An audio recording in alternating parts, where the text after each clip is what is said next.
दोस्तों बहुत बहुत स्वागत करता हूं आप सभी का। देश के 12 राज्यों में एसआईआर की प्रक्रिया शुरू हो चुकी है, प्रक्रिया जारी है।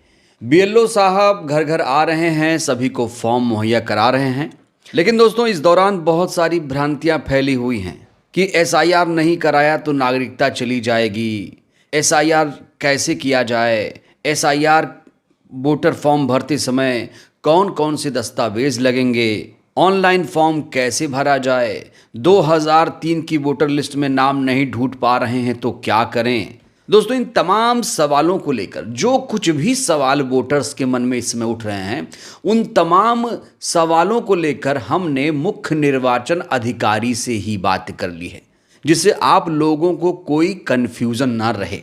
और दोस्तों इस समय सबसे बड़ा सवाल ये खड़ा हो रहा है कि ऐसा कौन सा दस्तावेज लगाएं कि एसआईआर फॉर्म हमारा सफल हो जाए।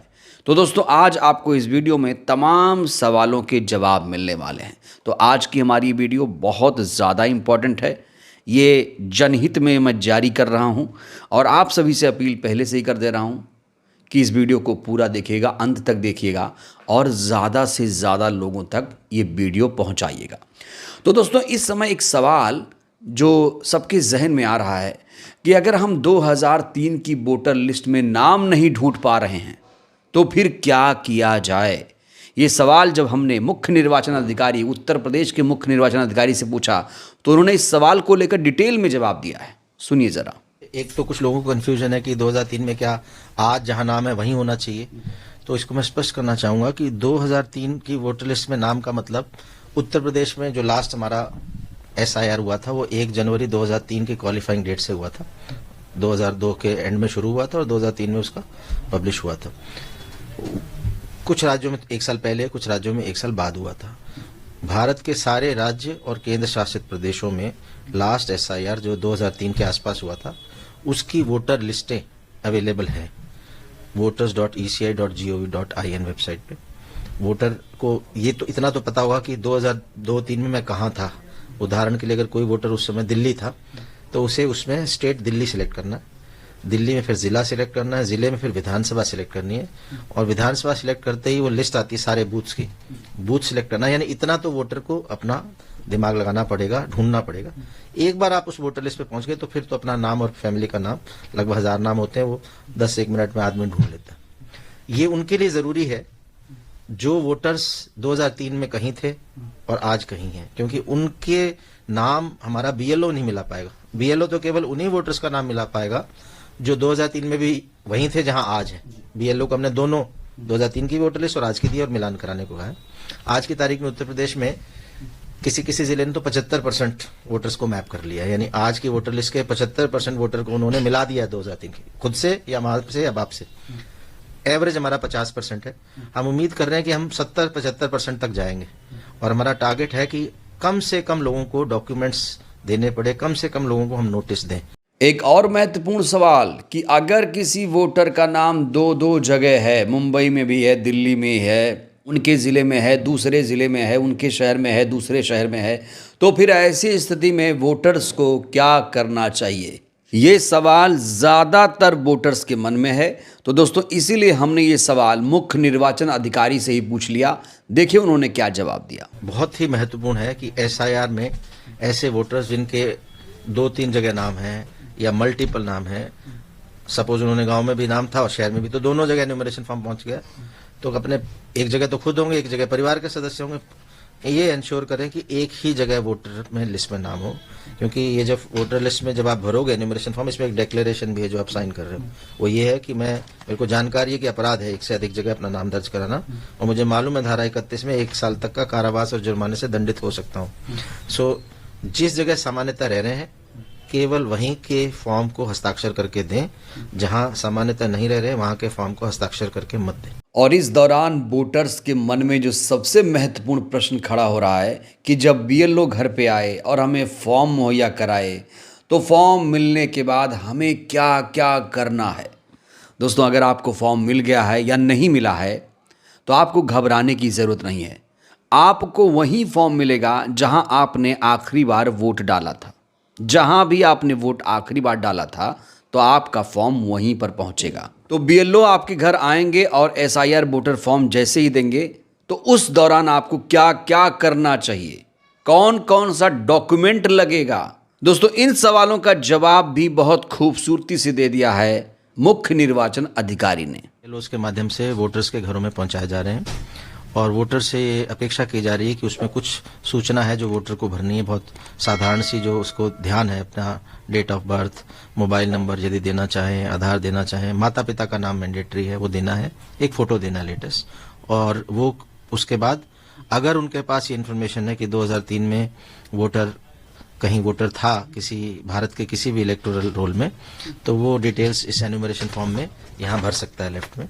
अगर वोटर युवा है या किसी वजह से उसका नाम नहीं था तो यहाँ नहीं भर के राइट वाले में अपने माँ का, पिता का, दादा का, दादी का, नाना का, नानी का, इन 6 में से किसी एक का भी नाम मिल जाता है 2003 की वोटर लिस्ट में, तो वो डिटेल यहाँ भरना और फिर हस्ताक्षर करके बीएलओ को वापस दे देना। ऐसा करने से वोटर का नाम 9 दिसंबर की ड्राफ्ट वोटर लिस्ट में आ जाएगा। इसको इंश्योर करना। पहले चरण में किसी भी प्रकार का कोई भी डॉक्यूमेंट, कोई भी दस्तावेज ना तो हम अपेक्षा कर रहे हैं वोटर से और ना ही बीएलओ को कहा गया लेना है, इसको कंफ्यूज नहीं करना। पहले चरण में केवल एन्यूमरेशन फॉर्म भर के हस्ताक्षर करके देना है। हस्ताक्षर वोटर स्वयं भी कर सकता है, वो अगर बाहर कहीं गया हुआ है टेम्पररी तो उसके परिवार का कोई वयस्क सदस्य कर सकता है। तो दोस्तों एसआईआर 2 तरीके से फिल किया जा रहा है, एक तो फिजिकल फॉर्म दिया जा रहा है वोटर्स को और दूसरा है ऑनलाइन फॉर्म। फिजिकल फॉर्म का आइडिया तो आपको हो गया कि फिजिकल फॉर्म जब आपको मिले तो आपको क्या क्या करना है। इस बार डॉक्यूमेंट भी आपको नहीं देना है, ये दोस्तों बड़ी बात है। पहले चरण में कोई भी डॉक्यूमेंट नहीं लिया जा रहा है। अब बड़ा सवाल ये है कि फिजिकल फॉर्म नहीं भरा, ऑनलाइन फॉर्म भरना चाहते हैं, मोबाइल से ही फिल करना चाहते हैं एसआईआर फॉर्म, तो उस दौरान किन किन चीज़ों का ख्याल रखा जाए और कैसे फॉर्म को भरा जाए, इस सवाल का जवाब भी दोस्तों मुख्य निर्वाचन अधिकारी ने दे दिया है। जहां तक ऑनलाइन वोटर एन्यूमरेशन फॉर्म भरने की सुविधा की बात है तो हमारा ये सुविधा उपलब्ध है voters.eci.gov.in इस पोर्टल पे, इलेक्शन कमीशन ऑफ इंडिया का ये पोर्टल है, इस पे ये सुविधा उपलब्ध है। और इस ऑनलाइन वोटर एन्यूमरेशन फॉर्म भरने के लिए आपको 2 चीज़ें ज़रूर चाहिए कि आपका जो एपिक में नाम है, यानी वोटर लिस्ट में नाम है वही एपिक में नाम होता है वो, और आधार कार्ड में जो नाम है वो भिन्न नहीं होना चाहिए, स्पेलिंग सेम होना चाहिए। वो अगर मैच कर रहे हैं तो फिर आपका आधार किसी मोबाइल नंबर से जुड़ा होना चाहिए। आजकल ज़्यादातर लोगों के जुड़े हुए हैं बिकॉज आप ई साइन करते हैं बहुत सी चीज़ों में, वो अगर है तो आप ऑनलाइन फॉर्म भर सकते हैं। पिछले कुछ दिनों में इसमें गति आई है, 70,000 लोगों ने उत्तर प्रदेश में फॉर्म ऑनलाइन भरे हैं। तो मैं चाहूँगा कि हमारे जो वोटर्स ऑनलाइन फॉर्म भर सकते हैं वो अवश्य भरें, बिकॉज उससे आप इंश्योर हो जाएंगे कि आपका नाम मतलब बीएलओ का कोई लेवल पे त्रुटि का भी कोई स्कोप नहीं रहेगा। नहीं भर सकते हैं किसी भी वजह से तो आपको जो बीएलओ फॉर्म दे रहा है वो भर के, फिजिकल फॉर्म ऐसा देगा उसको भर के दे सकते हैं। और आखिर में दोस्तों सबसे बड़ा सवाल कि अगर एसआईआर फॉर्म नहीं भरा तो क्या नागरिकता चली जाएगी? दोस्तों ये करोड़ों लोगों के मन में सवाल उठ रहा है।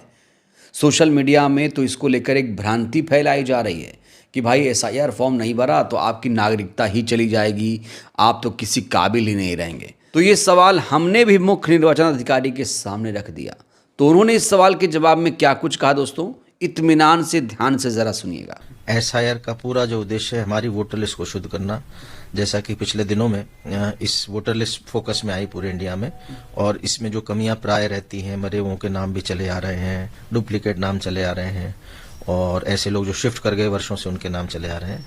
इसका कारण रहता है कि नाम जुड़ाने में तो वोटर भी इंटरेस्टेड होता है और पॉलिटिकल पार्टी जब इलेक्शन आता है तो बड़ी संख्या में फॉर्म 6 भरते हैं, लेकिन किसी परिवार में किसी की डेथ हो गई, कोई चले गए तो फॉर्म 7 नहीं भरता कोई नाम का। और निर्देश ये है निर्वाचन आयोग के, भारत निर्वाचन आयोग के, कि आप किसी भी वोटर के ऐसे नाम नहीं काट सकते जब तक कोई फॉर्म 7 नहीं भरता। तो चूंकि इसमें सारा ओनस केवल बीएलओ पे रह जाता है कि वो अपने पूरे एरिया में घूम के पता करे किसकी डेथ हो गई, कौन चला गया, तो इसमें कमियां रहती हैं। इसीलिए आवश्यकता पड़ी एसआईआर की, इसकी शुद्धता आप इंश्योर करो। एसआईआर का मतलब इंटेंसिव रिवीजन, इंटेंसिव रिवीजन का मतलब वोटर लिस्ट 0 से स्टार्ट होगी, डी नोवो, एकदम नई। हर साल हम करते थे समरी रिवीजन, जो पुरानी वोटर लिस्ट थी उसी को ड्राफ्ट के रूप में छाप देते थे और कहते थे किसी को दावा आपत्ति करना तो करे। तो बहुत लोग नहीं करते थे आपत्ति, पुराना मरे हुए का नाम चला आ रहा है वो चलता रहता है। तो ये है दोस्तों एसआईआर के बारे में कंप्लीट जानकारी। एसआईआर का मतलब क्या होता है, एसआईआर फॉर्म कैसे भरा जाए, बीएलओ आपको एसआईआर फॉर्म दे तो क्या क्या करना होगा, एसआईआर नहीं भरा तो नागरिकता जाएगी नहीं जाएगी, और दो जगह अगर आपका नाम है तो उन स्थिति परिस्थिति में आपको क्या करना है। सारे सवालों का जवाब दोस्तों आपको मिल गया होगा। उम्मीद करते हैं आपको वीडियो पसंद आई होगी। और हाँ, आप सभी को घबराना बिल्कुल नहीं है। याद रखिएगा, बिहार में 65 लाख वोटर्स के नाम काट दिए गए हैं, लेकिन इस बार उत्तर प्रदेश, बंगाल में भी एसआईआर शुरू है 12 राज्यों में, और बहुत सारे लोग पैनिक हो रहे हैं, परेशान हो रहे हैं, घबराए हुए हैं। तो आप सभी को घबराना नहीं है। आप लोगों के लिए खास वीडियो मैं लेकर आया हूँ। इस वीडियो को ज़्यादा से ज़्यादा लोगों तक पहुँचाइए, जिससे लोग जागरूक हो पाएँ। बहुत बहुत धन्यवाद।